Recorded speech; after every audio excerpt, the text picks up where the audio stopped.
bonjour Véronique, bonjour Philippe, merci d'être là. Bonjour, bonjour. Ouh, Pinès, c'est sympa d'être venu. Hein.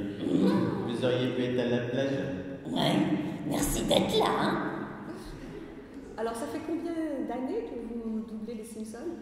Eh bien, avant-hier, on a conclu la 25e saison. Ça va, ça fait 25 ans. Comment vous l'avez trouvé, la voix d'Homer? Qu'est-ce que vous avez essayé de faire? Parce que, est-ce qu'il y avait une voix originale en anglais à laquelle vous avez essayé de ressembler? Est-ce que c'est vous qui avez imaginé à partir du personnage qu'il pourrait avoir telle voix? Comment vous avez trouvé cette voix très particulière? Oui, alors la voix elle était compliquée parce que d'abord Homer n'était pas le personnage principal de la série dans les premières saisons. Et puis je dirais ce qui m'a aidé à trouver à différencier la voix d'Homer, à vraiment la trouver, c'est qu'on m'a demandé de faire le grand-père, donc le père Simpson. Et en revanche, la voix du grand-père, elle m'a tout de suite été inspirée par la voix du général de Gaulle, avec ses tremblements. Et du coup, faire entendre un peu? Oui, c'est exactement, Nadine. Je peux vous parler en grand-père.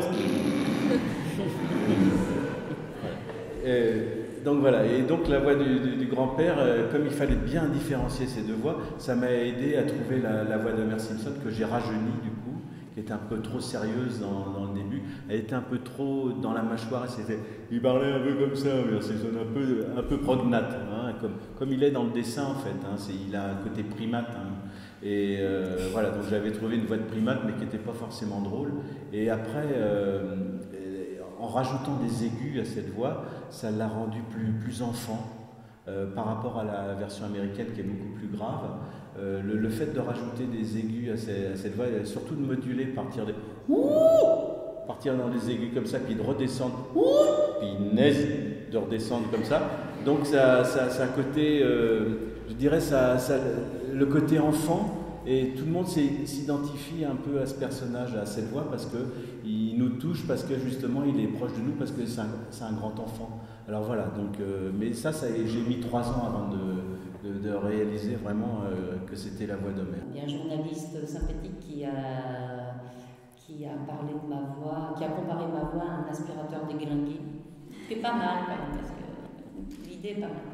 Et donc je faisais comme un moteur diesel, enfin moi je dis comme un moteur diesel, je démarrais le matin en faisant nanana, et je modulais petit à petit. Oh merde,